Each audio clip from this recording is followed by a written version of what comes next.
I'd like to welcome everyone to the 11th edition of the Fave podcast, a podcast series where I interview friends and family about their lives, about their interests, and to get them to tell a story of interest to our subscribers.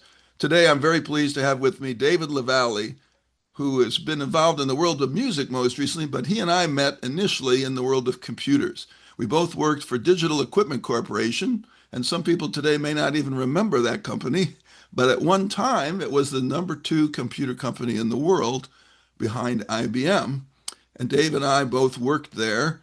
Originally, David worked in the East Coast and I was in the Midwest, but eventually our paths crossed when there was a campaign mounted to get people from the corporate headquarters of Digital, which was based in Massachusetts, to move out into the field. And at that time, I think, as I recall, David, you weren't immediately enthusiastic about the idea of moving out to this part of the country, but we eventually wore you down with a heavy recruiting campaign and eventually decided to do it. You came to Michigan. And eventually, during one of our many reorganizations, we had something called the Digital Customer Center. And in there, we formed a proposal team, and you were the manager of that team. And I recruited you, I think, for that job. So that's where we really got to know each other pretty well during those times. But eventually, I think you moved back east and switched professions. So we'll hear a little bit more about that. But David, welcome to the podcast. Thank you so much, Stan. It's a pleasure to see you again after all these years. And I appreciate the invitation. I'm looking forward to it. So let's start out a little about your background. When and where were you born? So I was born in August of 1954. So my a lot of my friends, family at that point, aunts and uncles, all kind of settled in that area of Leominster, Fitchburg, Massachusetts, which was, kind of a hodgepodge of people who had relocated from Canada. A lot of my family, Finnish people, just kind of a really wonderful ethnic mix. And so I was a Leo baby in August, and I was. I know you're going to ask. Well, I won't get ahead of us, but that's the story. 1954. And what city were you in when you were born? So we were living in a town called Fitchburg, which was about 39,000 people. Leominster similarly sized. Leominster was is known as the home of Johnny Appleseed, and I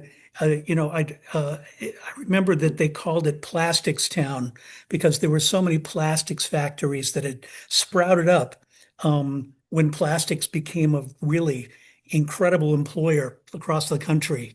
So a lot of the people who were relocating to Massachusetts found work in either plastics factories or paper mills, which were the big industries at that time. And where was it in relation to Boston?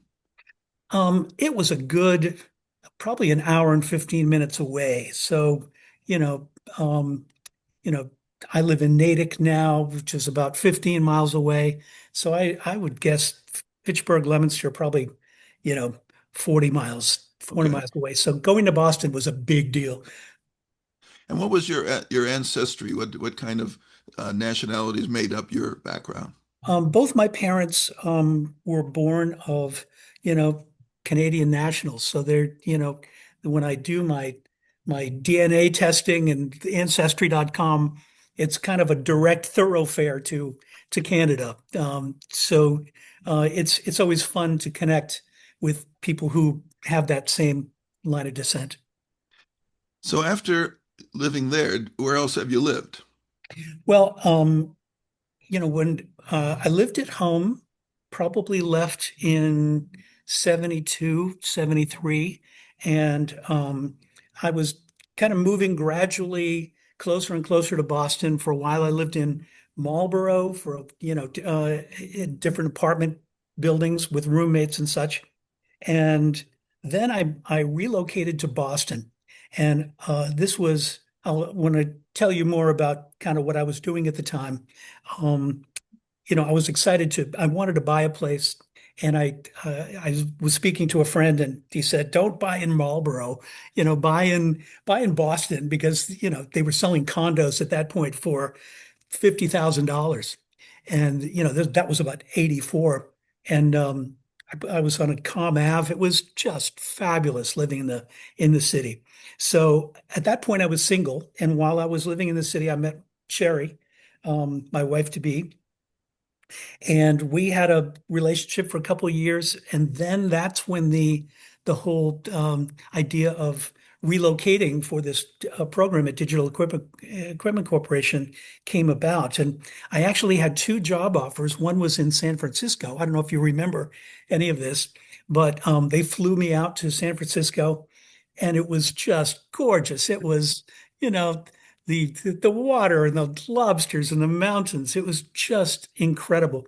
And then Sherry and I were going out, and she was going to accompany me on this thing.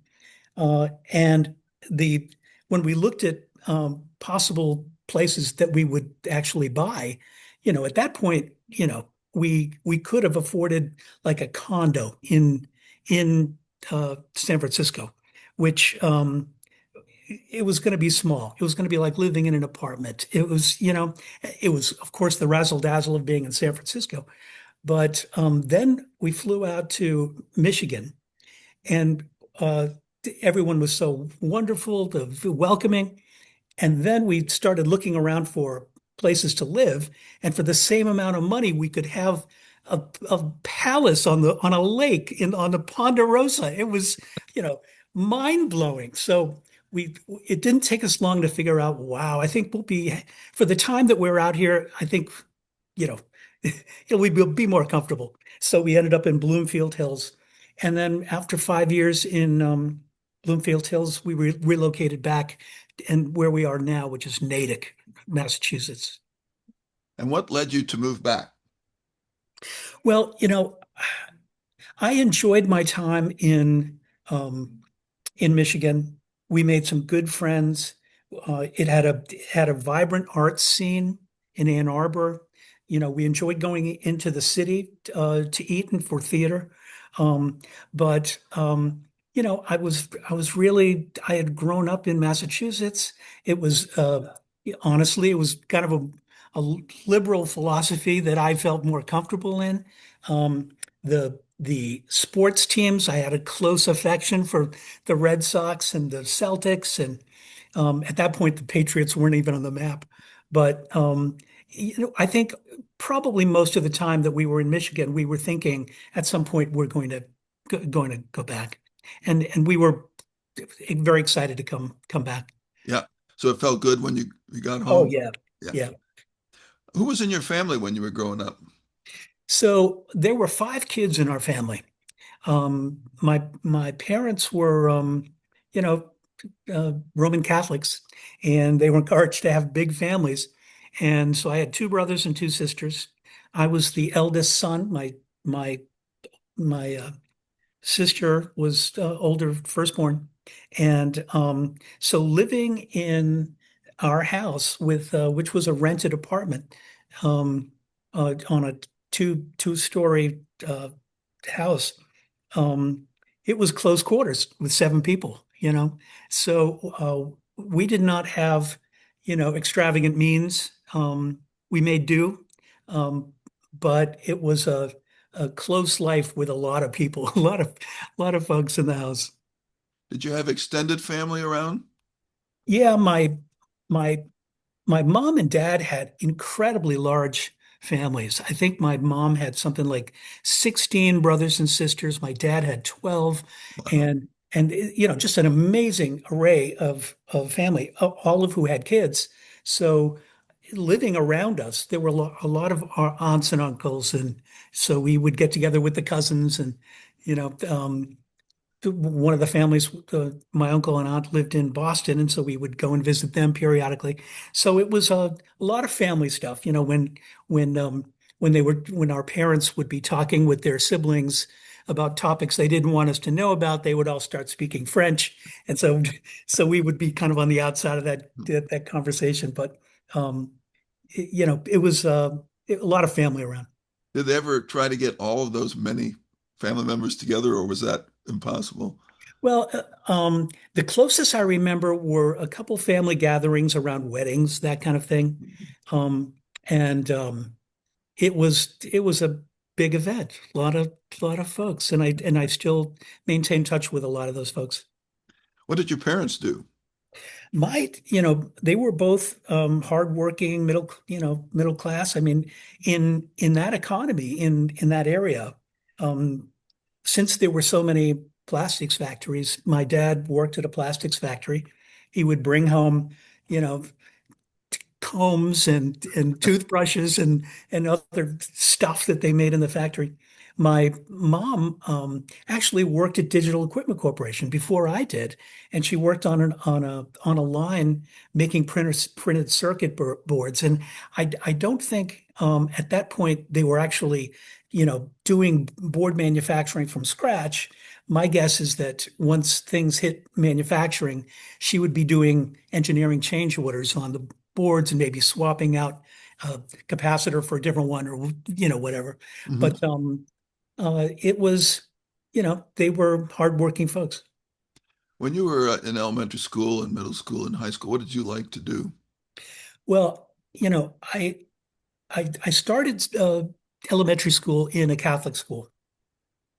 And then after the third grade, my mom decided to change religions and we got involved in a thing and I started attending public school.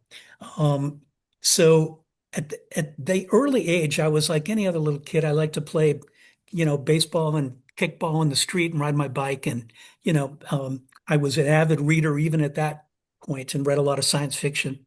Um, at about the fifth or sixth grade, um, I I started playing tennis, and there was a program in our community that, an instructor would give tennis lessons to kids on one part of the city and then on alternate, skip a day and then do it on the other side of town.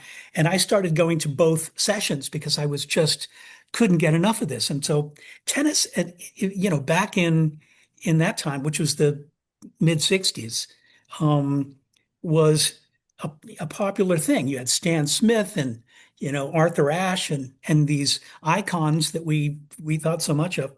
But the cool kids all played team sports, and I unfortunately never really um, learned the rules for team sports. Didn't just So I'd show up and it was like, what, how do you play this? But anyway, I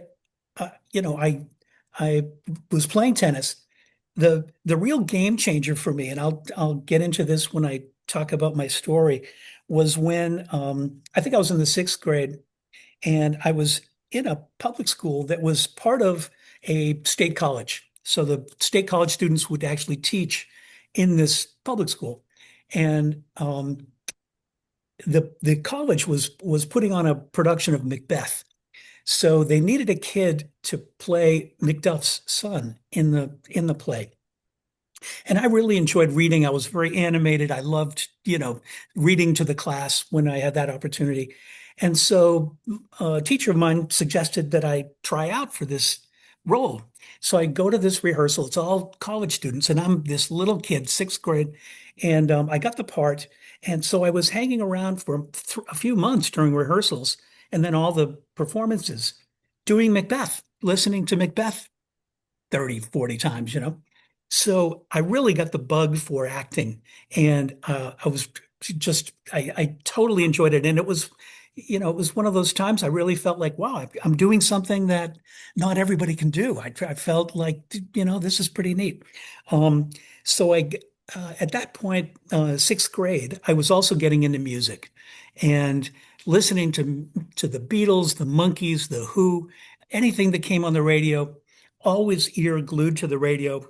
Um, and that was fascinating to me. I just was really moved by a lot of that music. And, when I saw Beatles on the Ed Sullivan Show, it was transformative. It's like, I want to do that. So I started playing guitar with a ruler, air guitar. Um, and I think from that point, as I got older, even in, middle school, high school, I really started to commit more time to acting and playing music. with friends. We'd just pick up bands. So did you go to college? And if so, where did you go? I went to BU through Metropolitan College. My parents didn't have the means to really, you know, give us the full college experience. They probably also thought it was fraught with bad associations since, the at that point there were a lot of protests. It was the Vietnam War was going on. So I just couldn't get enough of reading. But by that time, I was reading. I was working for digital, so I was taking classes through Metropolitan College related to business, computers, marketing, things that interested me. So as I took different turns in my career, I I just, whenever I would get a new job, I would buy like 10 books and read these books about this new thing. So if I was responsible for forecasting, I'd buy a dozen books on forecasting and, on marketing topics. I've kind of been a lifelong learner, but I didn't have that college experience. What did you study in college? Um, Business courses primarily. I took at, at, even before I started working for digital, I was so fascinated with computers. Computers were in the late 60s, early 70s, just starting to there was no such thing as personal computers. But the whole idea of being a computer programmer was really intriguing to me. It just was so Star Trek. It was so cool. Um, and I felt like I loved playing games and puzzles, and I thought I would have an aptitude for this. And at that point, every comic book that you would pick up had an ad in the back of, be a computer programmer. So I was fascinated by that. So when digital opened a place in Westminster and my mom started working for them, um, I was like so intrigued by that. And at that point, they were hiring so many people so quickly. I went down and they hired me on the spot. And what they hire you what job was it? I was in manufacturing in the Westminster plant and doing a tech job. So we would prepare uh, PDP-8s at that point for um, for shipments. So we would take disk drives, which at that point were like as big as microwave ovens, and uh, the CPU and all these things, put them in a rack, um, wire them all together, then start running tests and diagnostics on these things, and then package them up and ship them off to the customer. So it was really a production job, but it was more than just I felt than just cranking out static objects. There was the technology side. It was motivating to me, so I was kind of excited by that. Did you need to have any particular qualifications, or were they just hiring because they needed people? Um, I had I had pretty good grades in school, Hmm. and graduated with you know, high honors and stuff. So they um they wanted to put me on a different track. So they started I had training classes at Tech where they would teach you how to do this stuff. And it was that I think that was the spirit of the company, which pretty much lasted for most of it, which is if you think you can do it and you're willing to put the work into doing it, you we're going to let you, we're going to support you. So it was a great culture and that gave me a tremendous opportunity. And even as I started to advance in different directions out of manufacturing, um, I just felt that people supported my desire to try new things, and it was excellent. So that was your first full-time job, Yeah, and yeah, then you went to school while you were working, yeah, yeah. and was that challenging? It was challenging because at the same time, now we're talking about the mid 70s. I was involved in community theater as well, and I was involved in pickup rock bands with people. So it was a lot of things competing for my time, and it was, but I loved it all. Every one of these things, I didn't want to give up anything. So this got to a decision point later down in my life, but at that point, I wasn't prepared to prioritize. I just really wanted to do all of those things. So I was rehearsing my lines for a community theater thing, and I was learning songs with my buddies, and and taking classes as well. So it was a crazy time, but I was my life was very full. It was great. That's great. Sounds like you were burning the candle at four ends. Yeah, Yeah. yeah. So take us through some of the career thereafter, how you progressed through digital and where that eventually led you. So when I started at DEC, I was on that in the production line with PDP-8s. And once I got a chance to see some of the other jobs and other folks working in different departments within the manufacturing facility, um, I started to say, wow, these guys don't have to lift boxes. They don't have to work on a machine. They're writing documents, they're talking on the phone, they're negotiating. Um, so my first move out was in the materials realm, where we were managing inventory of various components. There was a stock room for every uh, product line. At that point, everybody had their own pile of equipment, and so I said, I think that would be good because not everyone who was in testing computer equipment had the ability to strike up a conversation. And so I found it kind of an easy road to go in that direction. Once I did that for about a year and a half, we had exposure to folks who worked in what we called then the product line, and these were business management and marketing folks, um, and product management folks, and they would visit the plant periodically to kind of see what was happening with the systems that were being scheduled to go to to their to their industry group. Um, and the folks in the education product line took a liking to me. And, young kid, energy, long hair, and a big afro. And, the so we got to talking more and more, and they offered me a position. They said, "Why don't you come to Maynard and work in the product line? We'd really like to have you come there."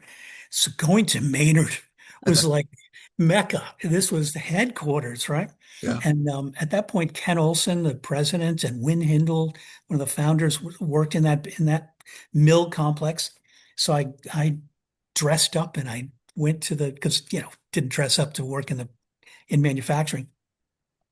So I got the job, and um, I started commuting to uh, Maynard every day, and this was in the education product line, and so I was responsible to work with salespeople to make sure that their orders were that the configurations were viable, that there weren't any incompatibilities, because it was a lot of components you had to assemble in order to make this thing a working unit. And so I started to advance in that thing, and my career trajectory was just mind blowing, And then I started to travel. So as I advanced and I became the supervisor and then the manager of this group, I was starting to travel, visit the branch offices. So I'd fly to LA and to Chicago. I'd call my mom and say, I cannot believe it. I'm in LA. You know, so it for a young person, it was just incredible. And when I look at what I was making in those days, in today's dollars, it was stunning that a kid who was 24, 25 was making the kind of salary I was making, stock options. So it was a pretty good life. It was, um, I I did all of those things up to the point where I went off to Michigan, and that was probably in, I want to say, 88. because yeah, my wife and I got married, and then I think a month or two later we moved to Michigan. So yeah, it was quite a while ago. So then you moved back to Massachusetts, still with digital. And then when did you leave digital? Well, my first job when I went back, because I wanted to get a relocation back, and they covered that.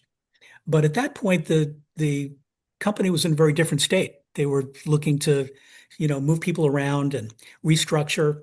And so uh, I went to one of the headquarters uh, locations, and because I had been in the operations uh, area in the field as well as in headquarters, um, they asked me to take on a project. And what the project was is they found they had way too much headcount in finance and operations. So they asked me to take on the chore of re-engineering all the job descriptions and reducing headcount by about 30% or something, which was a healthy number. I mean, 100 people or so came out of this thing. But I didn't have any background in re-engineering job descriptions and doing that kind of a new architecture of a finance or operations group. But I took it on, and I bought books. I found mentors, and it was a, a good year-long project, but it resulted in making significant change happen and doing it, I think, with as much dignity as we could possibly do it, and preserve as many jobs as we could. So, um, but it took a lot out of me. I mean, I think the work of having to, you know that what you're doing is going to displace people is painful work. And at that point, it was wave after wave after wave of headcount reductions. And it was. I also at that point was really into personal computing, even though digital didn't have a personal computer that was really viable, at least not then. Um, I I was frustrated, that we didn't, because I thought that was such a fabulous opportunity. Um, so I started to be a little disenchanted. So it was a bit frustrating after that project. And uh, actually, the thing that hit me as kind of a turning point was just as one of the things that digital employees were invited to do, the motivational speaker Tony Robbins, was speaking at Boston Garden, and they were inviting a bunch of digital people. If you wanted to go, you could go. So I went, and it was as you expect. It's like all these people who are like just eager for change in their lives and rediscovery, and Tony Robbins was just so motivating, and you can do this. You know what you need to do, and you just have to grab it. So I think after that I really started to think maybe the right thing for me to do is to um, you know look outside and let go of this, which was a scary thing because at that point I had been with digital about 27 years or something. So but I made the decision to put myself on the list, which a lot of people were unhappy about because they didn't want me to go. You don't have to do this, um, but it was the right thing for me, and that began a whole nother chapter for me. So take us to that chapter. What'd you do? What was life after DEC? Well, this was shortly before 9/11, so about a year before. So the first thing I did was take some time off. We were blessed to have a healthy severance packages in those days. So I ended up doing things that were closer to my passion, making music with friends. I put a band together. I was giving vocal and guitar lessons to little kids. I started volunteering for an art center, and they wanted me. They needed a new website. I didn't know anything about website design, so I bought a bunch of books, and I started to teach myself web design, and found some folks to help me. So I was having a good time, and thinking, well, when I'm ready to go back to work, I'll just, start sending my resume around. But for right now, I just wanted to take a break. And then the planes hit the building, and it was stunning for everybody in America at that time. But for me, I was thinking, I didn't know that day, but it definitely put a blanket over the whole job market. It was very, you know, difficult time right then. So I wasn't sure what I was going to do next. But I knew that I was having a tremendous amount of fun getting back to those things that I loved when I was a kid. So the art center that I was volunteering for um, had a founder, very passionate founder, but unfortunately kind of ornery and didn't really mesh well with his board. And I I was friends with him. He had a lot of energy, a lot of passion for this whole idea of, and it was very much a coffee house kind of project. It was very organic, community arts organization, local visual artists, local actors, local singer-songwriters, that kind of thing. And I was helping work on this website, and then the kind of the hammer came down, and didn't really have visibility to all this backstory at that point. But the board fired him, and so uh, many people. I knew a few people who were on the board, and they knew that I had a business experience, so they asked me if I would be the interim executive director for the organization because I didn't want to see it collapse. I thought it was a wonderful thing that this community was supporting this fledgling little arts organization. Well, I said yes. I didn't realize that he was going to launch a year and a half protest with a bunch of volunteers who sided with him that thought had been wrongfully terminated. And it was heartbreaking because it broke the community apart. You had all these people who felt that they really treasured this arts organization, but they were angry that the board had dismissed uh, this this passionate founding director. And I had taken it because it was like I just wanted to keep going, you know. Um, so uh, we got through that first year, but it was painful and there was picket line protests, small scale for performances. There were letters to the editor. It was in the Globe. It was in the local regional newspaper. So, but we continued on. Um, I mean, if you want me to continue the story, basically, once I got into, because part of the work that I was doing at Digital was looking at balance sheets and income statements and understanding the health of a company and working on marketing strategy. Um, I didn't realize when I took the job that the organization was $1 million in debt. They had never raised enough money to pay for the building that they bought and renovated. There was no real programming strategy to fill the seats because they moved from a 60 seat place in a little storefront to almost 300 seats, which is a big jump in scale. It's not, you know, the Palace at Auburn Hills. It's not, but putting 300 people in seats on a regular basis is a challenge. And foolishly, I thought because I came from Deck and this was a little art center, I told the other person who was there, we're going to have our feet up on the desk within like 6 weeks. This is going to be a piece of cake. So we managed to get through that difficult time, but I realized that I'm going to need to figure out how do people book national touring artists who tour in venues of this size. So I started attending a national conference called APAP, the Association of Performing Arts Presenters, where all the venues and all of the booking agencies and there are artist showcases where performers perform. Uh, and this is your opportunity to find out who's out there looking for venues like ours. And almost overnight, the level of our game changed from presenting, you know, folks that were local singer-songwriters at coffee house venues to Richie Havens and Don McLean and Judy Collins and in Livingston Taylor. I mean, it was, and then people would come. We'd fill the seats easily at a really affordable price. Um, the other, so we started to get some momentum. So now tell us that's the job you've been doing then for a long time.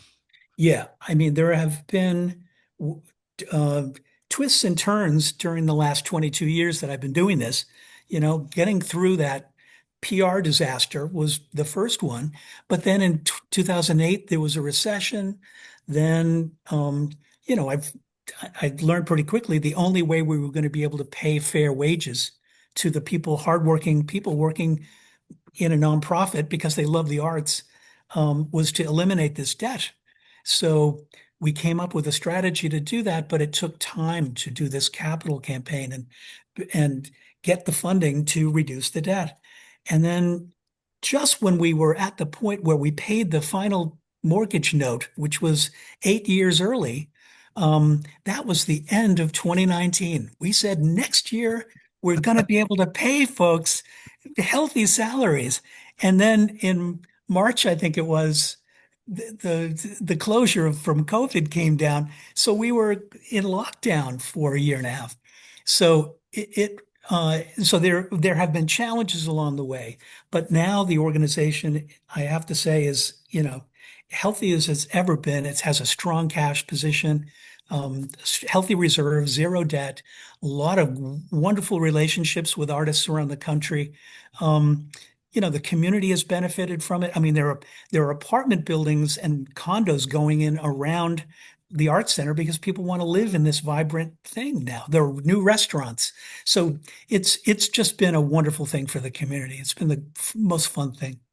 And you haven't said the name of your center. It's called the Cent. It was named originally the Center for Arts in Natick, and people coined the acronym TCAN, TCAN, and there were members of the board who said we got to change the name because with Natick in the name, people from other neighboring towns will think it's just for people in Natick. And besides, what's a TCAN?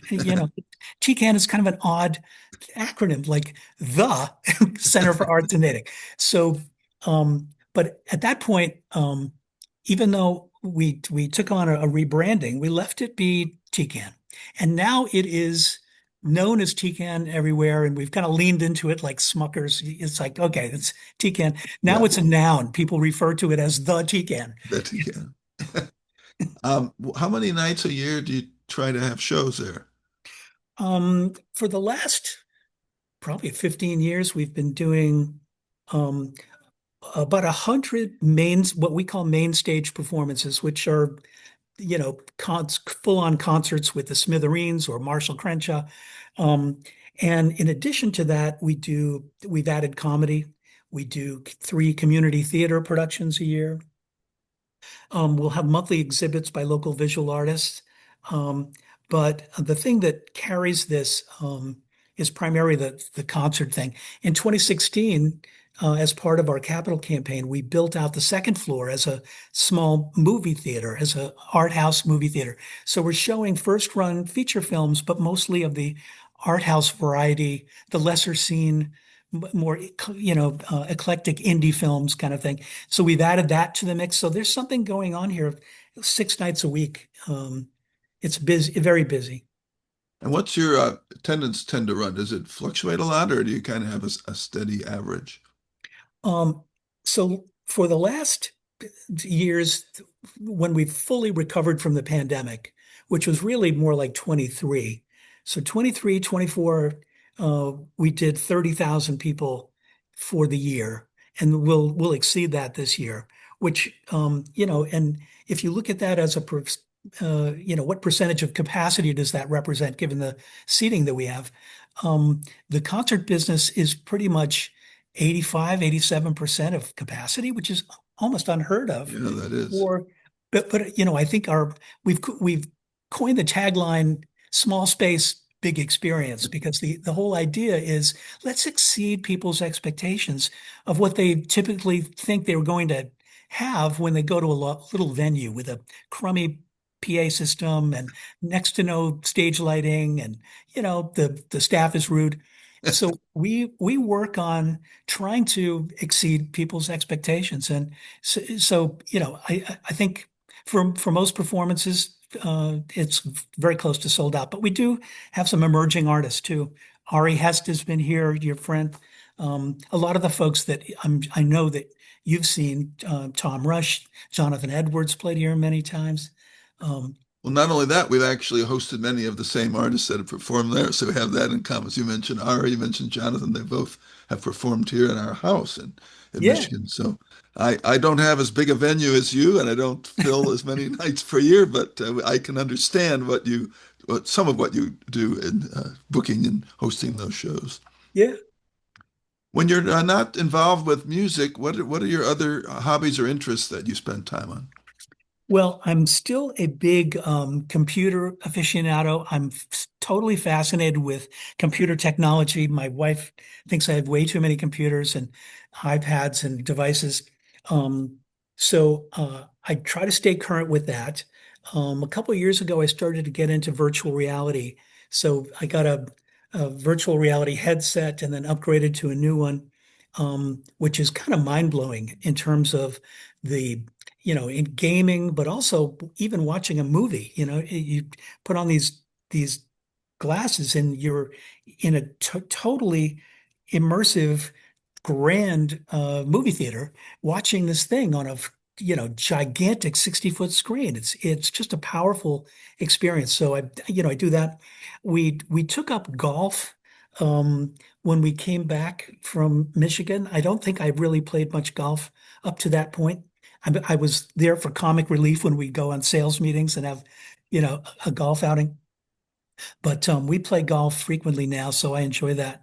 Um, I still read quite a bit.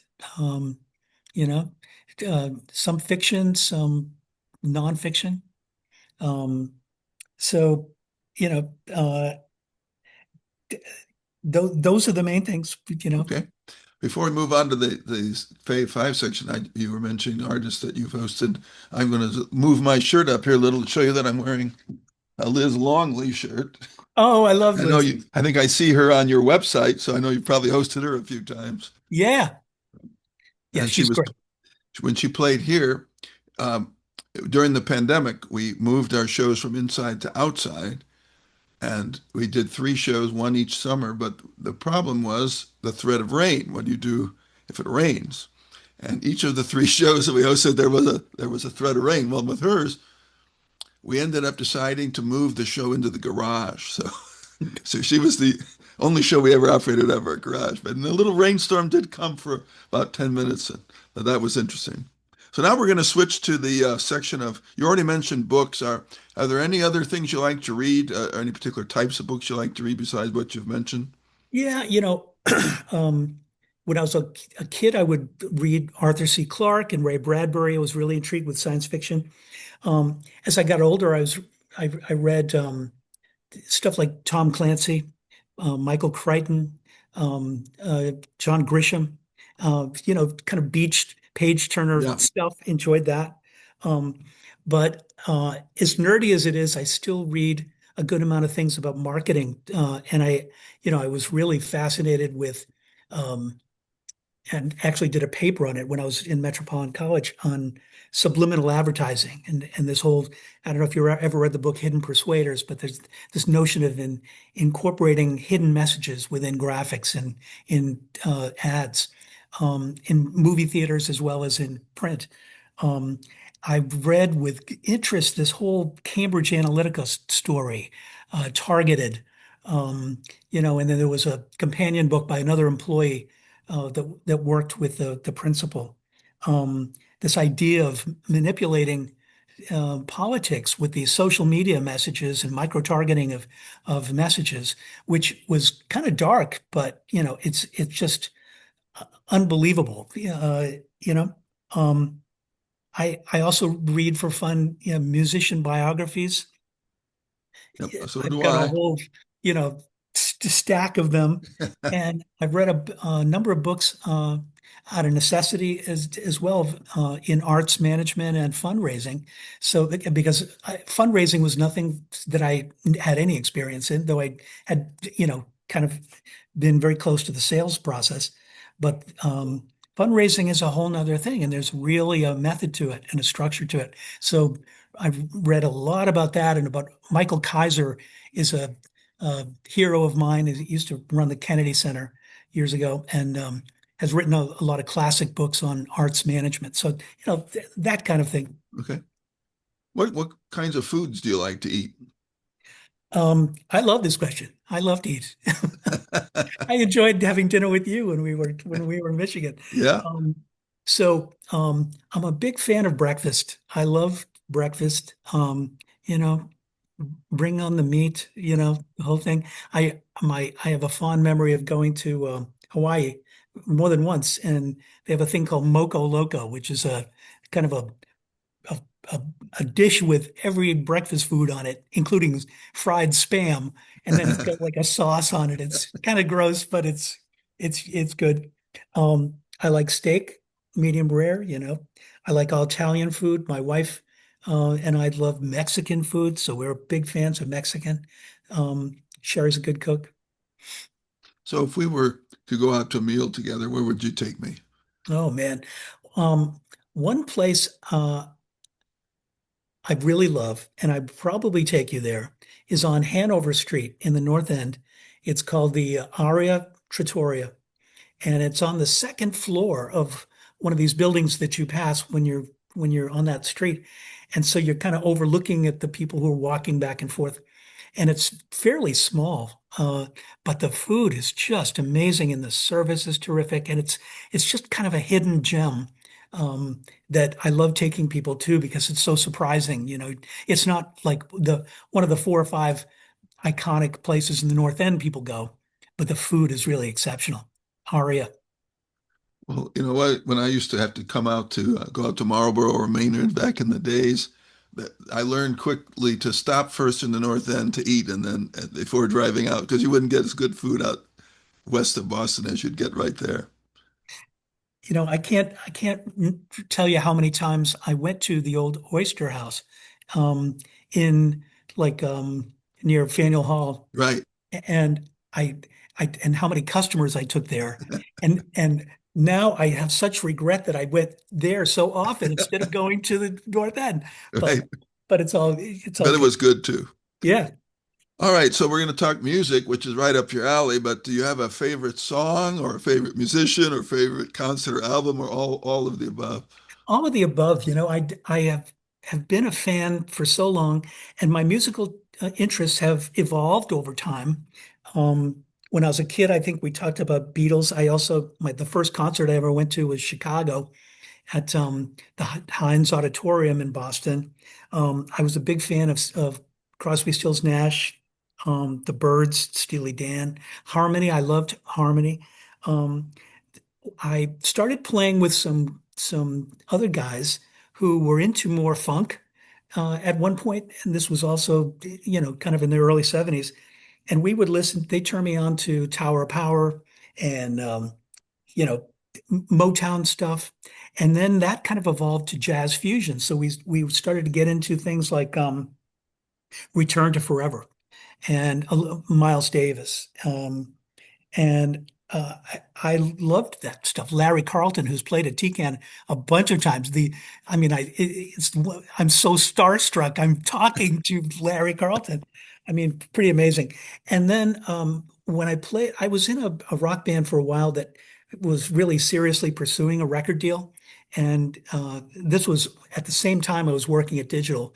So it really was the thing just before coming to a head that I had to choose one or the other. And at that point, I was really getting into more progressive rock stuff, Peter Gabriel, King Crimson, um, Pink Floyd. And that kind of opened my universe to a different type of recording, a different type of production that wasn't as structured and pop oriented as some of the other stuff I had been into. I loved new wave music. I got into the Cars and Joe Jackson and, that kind of thing. The B-52s, the Police. And so I try to, through TCAN, I mean, if you ever visit my setlist.fm list, there's hundreds of concerts that I've been to. Um, I try to stay current, though I have to confess I'm not a big fan of rap, and I just haven't found a way into that in a way that I enjoy it. But I to meet so many of these musicians that I idolized over the years, it has been so incredible. Yeah, I can imagine. I recall you and I went to a concert together. We saw Sting, I think at the Joe Louis Arena. So Yeah, yeah, I saw Sting multiple times after that. That was fabulous. When I was in Michigan, I saw Bruce Hornsby for the first time, and Bruce is playing here at TCAN on October 18th for our annual benefit. So that's we're really excited about that. Um, yeah, we saw Lindsey Buckingham at this place in Detroit, and I saw Michael Hedges when I was in Michigan that's as well. right. We went together to see him, I Yeah, recall. great. So what was the first record that you bought? I think the first record was Meet the Beatles. And I can't remember if it was my money, but I picked it out. Um, I think, I think the next one was Meet the Monkees, you know, um, and then, things like Strawberry Alarm Clock. I remember we had Animals, um, Stones, High Tide and Green Grass. So other than the shows that you host at TCAN, what's the last concert you attended? Oh man, I knew you would ask this. Let me see. I saw B-52s at MGM Music Hall. Um, that's trying to think. It gets to be a blur because Yeah, oh, I know who it was. Justin Hayward. Justin Hayward of the Moody Blues yeah, was touring with a guitarist, Mike Dawes. I don't know if he's ever played at your place, but Mike is a brilliant acoustic guitarist and yeah. accompanies Justin Hayward. Hmm. And they played at the Wilbur Theater, and so that was terrific. He sounds wonderful, and I Yeah. got a chance to see Mike there. As long as he's still going, the Moody Blues are still kind of alive, huh? Yeah, oh yeah, for sure. What's the next show coming up at TCAN? Oh goodness. The thing I'm most looking forward to is the gala with Bruce Hornsby. In December, we have two nights with Grace Kelly. I don't know if you're familiar with Grace Kelly, kind of a young jazz prodigy who grew up in Boston, went to Berkeley. Now she's on the Berkeley board. She's toured around the world. Um, uh, yeah, so it's like nonstop music. I tend to see a concert at least a week, sometimes three. Um, a lot of music. Yep. You mentioned sports, that you like sports. What sports do you enjoy watching nowadays? I think we Sherry and I kind of get connected to the personalities. So it's like when we feel that there's a actually getting to know the players a bit, at least through the medium. We enjoy that. So, when during the Brady years and Edelman, Randy Moss, we were really into the Patriots. Hmm. Um, we've enjoyed the Celtics. When I was a kid, I went to Boston Garden before they redid it to the TD Garden Yeah, and saw Bird Mikhail Parrish play DJ. That was amazing. Um, but we really loved the new team, and it was so heartbreaking to see Tatum yeah. uh, take a fall. But we watch basketball. I don't watch too much golf on TV, but we play a lot of golf. Do you have a favorite sports memory? Oh man. I remember having a great time seeing Doug Flutie when he was briefly with the Patriots, I think that's the one and only Patriots game I ever attended. That was a fun day because he's so surprising. He'll Yeah. do things just unexpected. Yeah. Um, but I think my favorite was probably the you know seeing Bird, and it was that the place was throbbing. It was the entire thing was. I don't know if you ever went to the old Boston Garden, I but did. it was loud and nasty and just you just felt like, oh my God, this is you know concentrated people. It was very exciting. Switching to comedy, do you have a favorite comedian or comedy film or TV show? Um, you know, uh, when Steve Martin first was doing stand up, and I thought he was hilarious. It was just so crazy. Um, I thought Sam Kinison was also funny, very shocking, but he so rude it would just make me, laugh out loud. Mhm. We'll watch Bill Maher, and every once in a while he'll come out with something that really makes us laugh. Um, Here we've had Paula Poundstone here multiple times, and she's always a hoot. Off stage as well as on stage. Lenny Clark. I don't know if you're familiar with Lenny Clark. No. Um, Boston based. He's been a character actor in a lot of Mhm. commercials and feature films. He's another guy, a little bit rude, very Boston. But those are some of my Okay. favorites around that. And who's the best at making you laugh and who can you crack up? Oh, geez. I can crack up my wife, that's for sure. That's And good. and my kids. And though, 20% of the time I'll miss and it'll turn into like a dad joke. Right. But, Right. but, um, but I, I don't know. I'm trying to think. I laugh long and often. I find humor in almost everything. But we tend not to watch a whole lot of traditional like comedy Mhm. films. I mean, Yeah. when I was single, I'd see things like Airplane, and it was just so corny. It was hilarious, you know. And Monty Python, so that kind of thing. Yep. Yep. All right. Well, it's time now for a story. And what story would you like to share with us?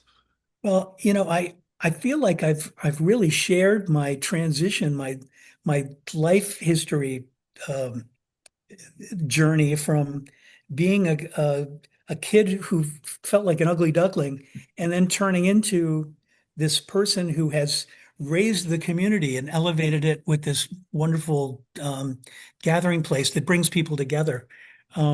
That's got to be my big story. Um, I don't know what else you had on your list that was that could top that, but I'm willing to take a try. What were some of the other Well, suggestions? how about a story about a teacher or a mentor or a coach that maybe had an influence on you?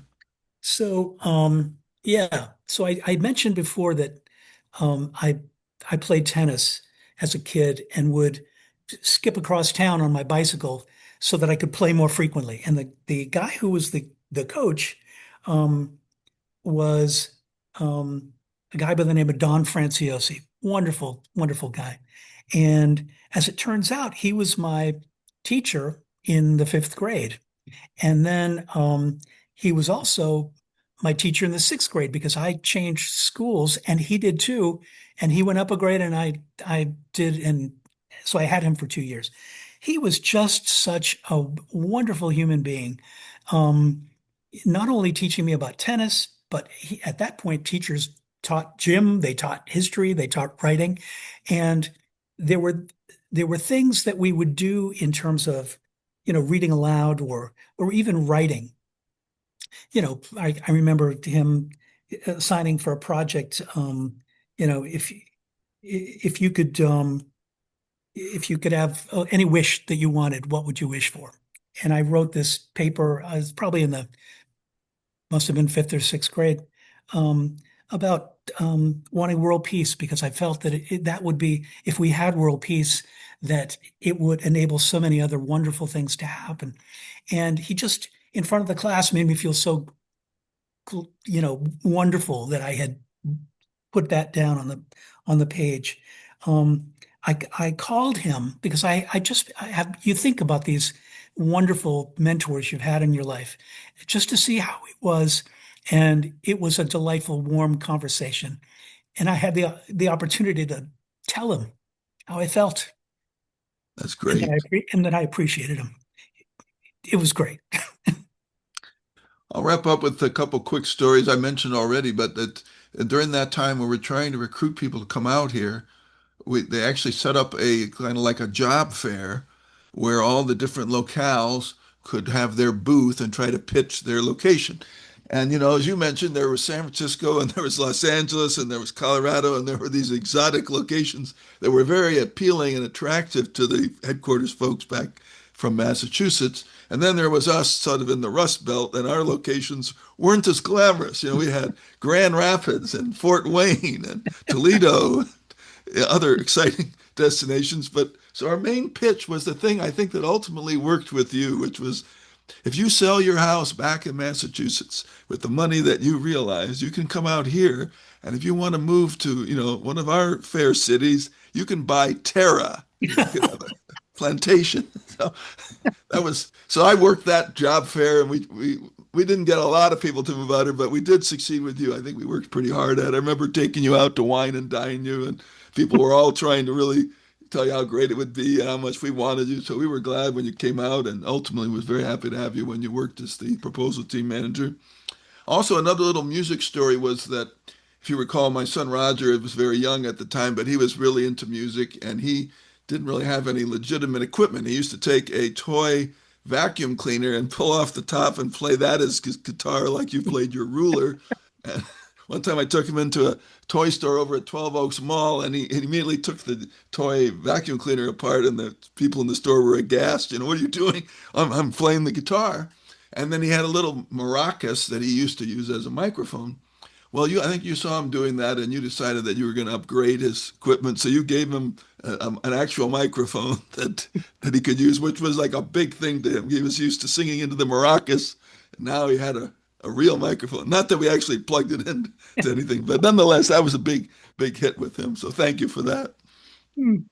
Well, I would share one thing with you, in this decision between San Francisco and Michigan, it certainly weighed into it, the real estate thing.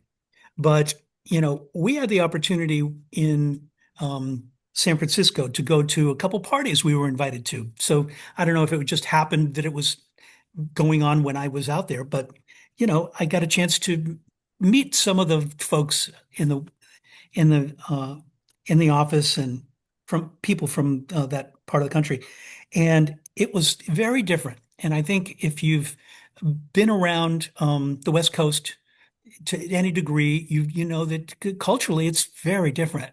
The way people form friendships is very different. Um, I had, prior to relocating, been working very closely with a lot of the salespeople in Michigan, as well as Ohio, Kentucky, Indiana, and had a lot of good friends in all those locations. I so enjoyed spending time with them, and they were just real people, genuine, authentic friendships. And so I think I have to say, spending that time with you and with them, the quality of life, I think, was better, I think, regardless of the real estate, than I think we would have enjoyed as part of the trying to, merge into the West Coast community. So thank you, Stan. You're welcome. And so what's next for you? Well, I have been doing this job now for 22 years. Um, and, I've just turned 71. My wife is retired. And I think it's important that somebody carry it on who's younger, you know. I'm still having tremendous fun, and I'm going to continue on as a senior advisor at reduced hours. But after the first of the year, there'll be a new executive director, and I'm really looking forward to that. I put a lot of effort into sharing everything I knew and supporting her learning and ascension into this role. So I feel very fortunate to have essentially selected my successor. Um, and I'm looking forward to doing some different things. I may write my experiences, and because I think it would be a valuable thing to share. I'll definitely play golf. I want to start recording music again. Um, so, I'm I think I'll have a lot of choices. Uh, but it'll be a change because it's not like I'm departing having a thing where I just can't stand it anymore. I love the place and the community. So it's been a joy of my life. Well, congratulations on a wonderful career and good luck to you in your next chapter. And keep the music going. And it's been great. It's been great talking with you today, David. Thank you. Thank you, Stan. All the best to you and your family. I hope they're all doing well.